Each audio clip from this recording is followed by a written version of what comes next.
Hi guys, I wanted to make a video because I've been getting quite a few questions through email and Instagram from people wanting to know how I went with my pregnancy while having an anxiety disorder. And the answer to that question is I really didn't go very well. I ended up suffering with antenatal depression and it was probably the most difficult time in my life. So I just wanted to make a video talking about my symptoms, how I got treatment and how I recovered, just so that I can maybe help anyone who's going through the same thing and also to raise awareness about it. So if you're interested, just keep watching.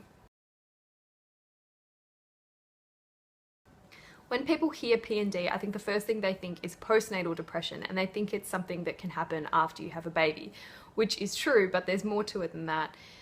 It's depression or anxiety that can happen during the pregnancy, which is what I had, and that's called antenatal depression, or it can happen any time in the year following birth, and that's called postnatal depression. So the term they use to cover that whole period is perinatal, and that's what I'm talking about when I say PND. PND will affect 1 in 10 mums and 1 in 20 dads, so it's not just something that happens to women. I know I thought it was something that only happened to women, so I was shocked by that fact. It's really common for women who've had antenatal depression during the pregnancy to go on to have postnatal depression after they give birth. So it's really, really important to get treatment straight away. That's what I did, and I didn't end up suffering with postnatal depression. So if you are pregnant and you're having symptoms of depression and you think you might be suffering with PND, get help as soon as you can. It's hard to say whether or not my anxiety caused my PND. I don't know if maybe one condition exacerbated the other or if they just contributed to each other. I guess I'll never know, but I do know that it is more common for women with anxiety to experience relief from their symptoms during their pregnancy. So just because you have an anxiety disorder, it doesn't mean you're doomed to get PND. Just because you have one issue doesn't mean you're going to get the other issue as well. I think I was just one of the unlucky ones. The symptoms of PND for me started in my second trimester, but things didn't get really, really bad until my third try. But in the second trimester, I would sort of have these days every now and then where I felt really, really low. And it wasn't just like a regular bad day. It was like an all-consuming, really, really depressed day. Like I would feel like there was no point in being alive, and I would just have these crushing thoughts like, I'm gonna be a bad mum, I'm not gonna be able to cope with a baby, I can't even get out of the house, I'm so useless, I'm so hopeless. And it was just like I couldn't escape these thoughts. They were always in my head, and I just would spend all those days crying pretty much and just feeling like there was not much point in living. But then I'd wake up the next day and I'd sort of feel alright, and so it went like that for a little while until the bad days started to get more and more frequent and I stopped having good days at all. My anxiety got really, really bad. If you read my blog, you know that I have agoraphobia and I'm mostly housebound, but there are certain places that I can get to, like I go to my therapy appointments and I go to the doctor's office and I can get to the grocery store that's just around the corner with sort of minimal panic. But during my pregnancy, there was absolutely no way I could go to those places. One morning I went to my therapy session and I got halfway there and I had to turn the car around and come home because there was just like this wall that I couldn't pass. And so that was a new thing for me, and that was really scary because I started to become a bit more isolated. And also with seeing friends and stuff, with my agoraphobia, usually my friends come to me because I can't go to them, which is fine, and I love having them over, and it's a good way for me to catch up with them. But during my pregnancy, I didn't want to see people because the idea of seeing them would make me so overwhelmed with nervousness that I just couldn't handle it. So I kind of started to shut myself off from people, and that's always a bad thing. So with Christmas even, it was just we were waiting for my sister and her husband and son to come over. And so that's my sister, that's someone I see all the time. But the idea of seeing her was so scary to me that I almost passed out because I was so nervous about having to see them and having to talk to them and socialize with them. And so my anxiety got to a really, really crippling point. I also hadn't connected with my pregnancy. I had gone through the motions, like I'd said I was excited, and you know, I told people like, oh, you know, I'm so excited to be pregnant and I can't wait to buy baby stuff, and I was like doing all the things that you're supposed to do, but I didn't feel that way inside, and I was sort of waiting for it to kick in where I would feel this protectiveness over my unborn baby, but I didn't feel that, and I mostly just felt really disconnected from my body. I felt really not disgusted, but disassociated, I guess, from my pregnant stomach. And it was like the more pregnant I got, the less in control I felt. And control is a really big thing with my anxiety disorder. And when I feel like I don't have control, that's when I start to panic. And so with my pregnancy, I just felt like I had no control the whole time. And so the whole experience was just one big panic attack for me. I had pretty bad morning sickness, and I also had 2 perigestational hemorrhages, where the first one I thought I was miscarrying, so that was pretty scary. And so I just felt like my body was doing this crazy thing and I wasn't in control of it. And yeah, I guess my mental way of dealing with that was just sort of detaching from everything that was happening. And then at 32 weeks, things really started to come to a head for me. My agoraphobia got so bad that I couldn't even go to the front door of my house without completely having a meltdown. I was just that anxious and that uncomfortable that everything was just too overwhelming for me. I remember being in the shower one morning and I was so exhausted by the idea of getting out of the shower, getting dressed, facing the day, that I couldn't do it. I hit a wall. I lay down on the floor naked and just cried because I just kept thinking, what's the point? What's the point in going on? And I had that thought running through my head all day, just on loop. What's the point? What's the point? And it got really loud after a while, and I struggled to find the point. And I hadn't spoken to anyone at this point about how I felt. I think it was sort of obvious, but I didn't sort of want to complain. I know that sounds silly, but because I have agoraphobia and because I have anxiety disorder, I felt like I couldn't then have something else wrong with me, because I didn't want people to be like, oh my God, Lauren's got so many problems. So I just kept quiet about it, which is a really silly thing to do. If you think you are suffering from PND, talk to people. There's no shame in it, but at the time, that's how I felt. And also, I didn't want people to be like, well, you know, you're pregnant, of course you're going to be emotional and have mood swings. It's normal, because I knew it wasn't normal what I was feeling. And so I didn't want people to sort of shut it down in that way. Like, what I was feeling wasn't normal pregnancy hormones. What I was feeling was no will to live, which was really scary. But so I hadn't spoken to anyone. I'd completely isolated myself. I wasn't functioning. I wasn't coping.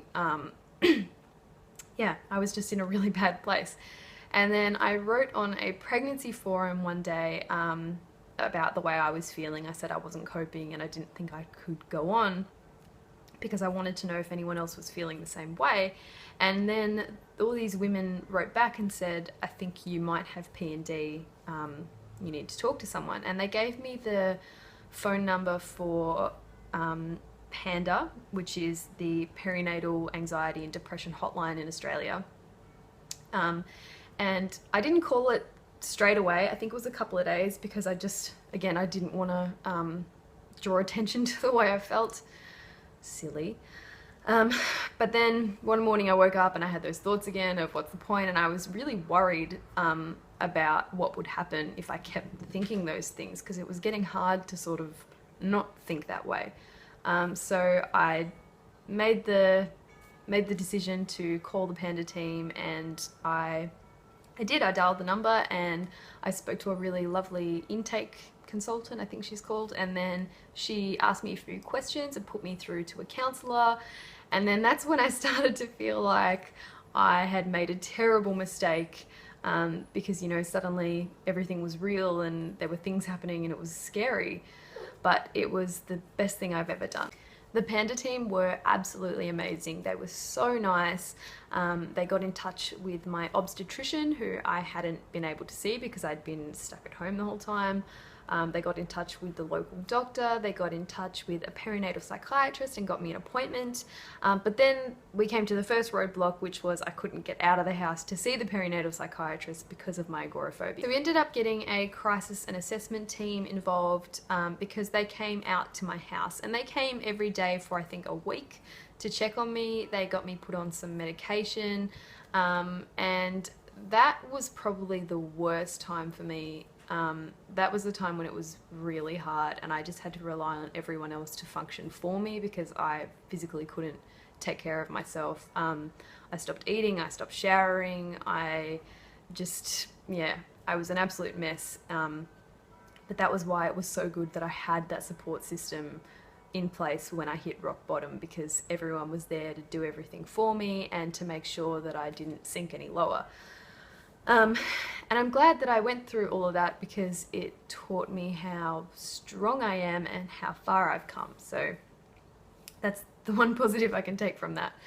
But yeah, basically it took, I think, a couple of weeks for me to adjust to the medication and to come out of that fog of just being completely immobile with depression.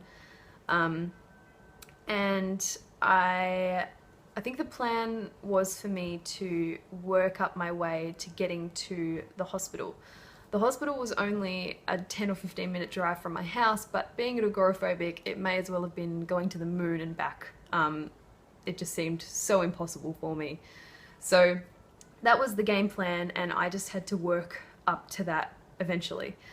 And so I think I started out by just going down the end of my driveway. That was my first goal, and that was really, really hard. And it took me a while to get just a couple of houses down on my street, but I did that. I did it every day. I made sure I went outside. It was so difficult, but it was something that really helped. And if you've read my blog, you'll know that I talk about the benefits of exercise and anxiety.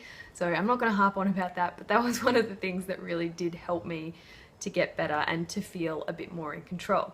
So I worked on getting outside every day and adjusting to the medication. I also went to the local GP, who's about a minute drive from my house, and that was super difficult. But that was just to check on the baby and make sure everything was okay.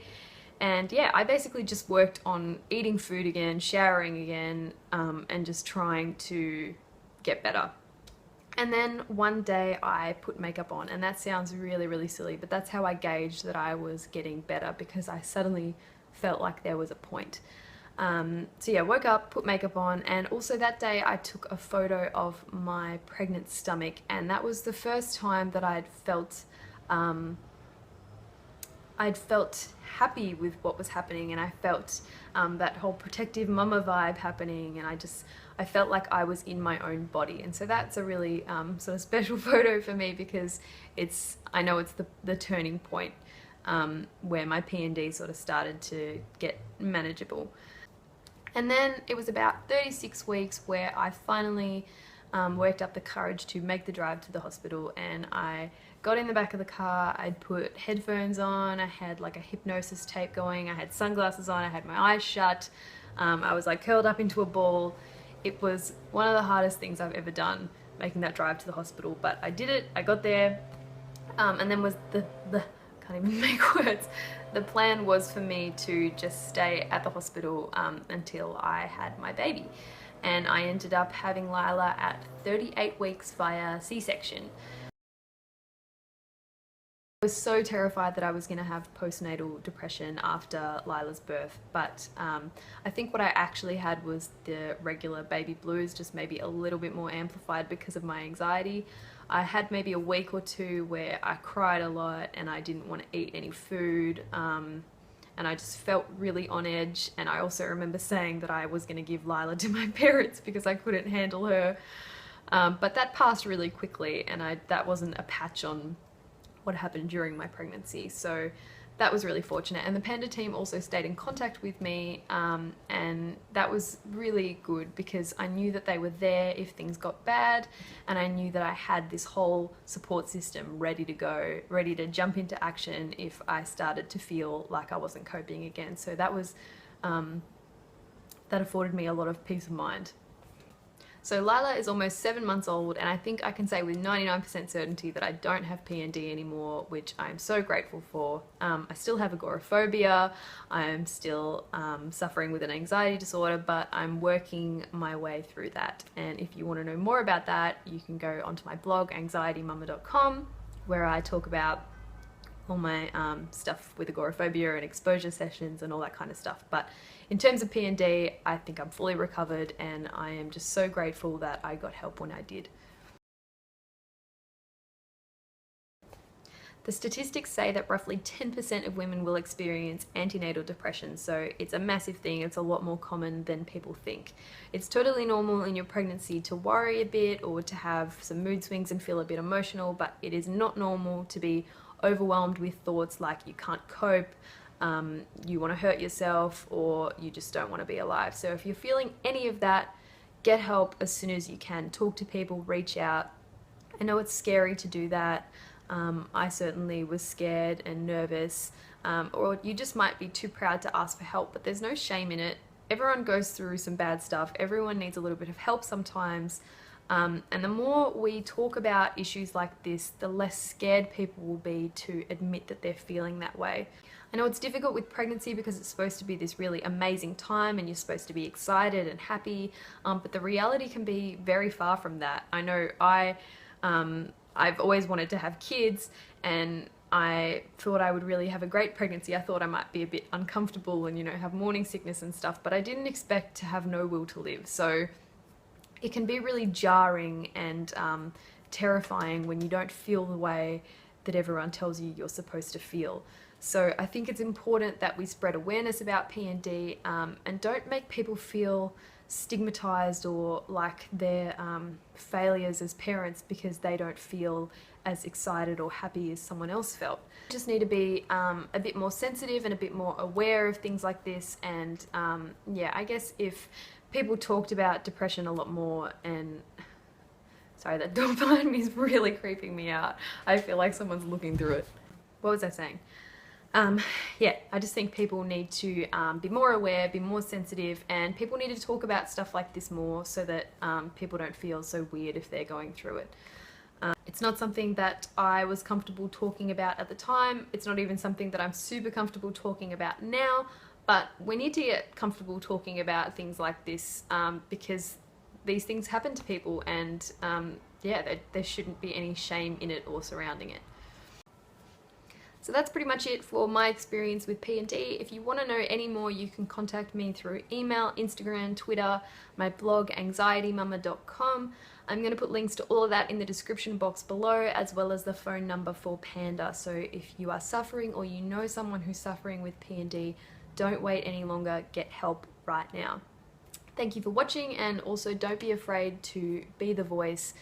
The more we raise awareness about these kind of issues, the more we erase the stigma surrounding mental illness.